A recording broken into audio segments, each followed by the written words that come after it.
Hi, here are some of the lessons that I learned from reading Matthew 18.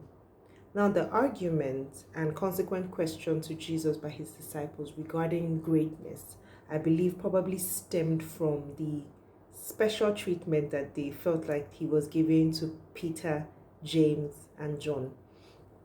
Nevertheless, his response to them lets us know that humility is the key to greatness in the kingdom of heaven, which is quite opposite or to the earth, to this world where we live here. Humility is not seen as a leadership trait as such, right? And it's not something that is used to associate with people that are great or in leadership positions necessarily.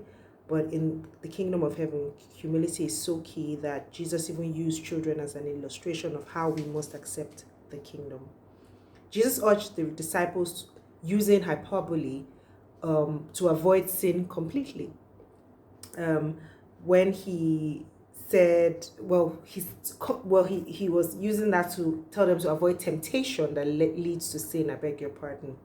And he used examples like cutting off your limbs, plucking out your eyes, and all. Now, Jesus didn't mean this literally, as many people think. It just means that we ought to consciously and deliberately separate ourselves from things, people, and situations that cause us to sin, and not cause others to sin as a result of our actions, because sometimes the things that we do, may negatively impact others or cause them to sin. This is quite different from what to do when people sin against us independently. Now, Jesus prescribed a process of resolution in verses 15 to 20. So first, start by talking to the person. If the person doesn't listen, get 2 or 3 people to be involved. If they don't listen, then take it to the church for resolution. And if the church doesn't work, then the person should be left alone to their devices. One thing that stood out to me and indeed convicted me, there was no step in that process that said, talk to others about it. Now, even I am guilty of that, and so I had to take note, right?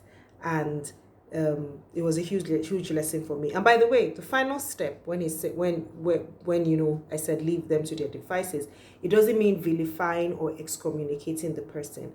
Apparently, back then for the disciples, when they said the person should be left, it was really about removing them from the church at the time, and that was really so that they couldn't cause strife and division amongst people. So in our own case, I believe that it would be a case of just give it time, and in time, probably with time, things will get resolved.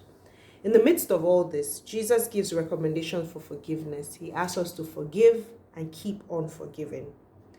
And the parable of the master and the slave was really about us and God. I really saw it from a different light, especially from the way it was explained in the Bible Recap podcast. And what I've come to find out, that we are the slave. And the lesson here is that forgiveness is our response to God and not to the person who sinned against us. Now, every time we forgive someone, we think we're doing it for them. But the truth is, we should be doing it for God. We should be extending what we get from God to others. Now, here is my hashtag getting to know God lesson. God pays individual attention to us as his people. He has that capability. He is omniscient, after all. He is omnipresent. He's everywhere. In the parable of the lost sheep, the shepherd leaves the 99 in the open field and goes searching for the one. This illustrates how important God sees each and every one of us. So if you're feeling unseen, invisible, or forgotten, just know that God is actively seeking you out. So everything that you're going through right here in this moment is leading you back to him. So he's working out a way to bring you back to him so that he can rejoice over you. And I pray for you today that you allow yourself to be found by him. Thank you for joining me today. As you always, is a pleasure. And I hope to see you here tomorrow. Have a wonderful day. God bless you. Bye.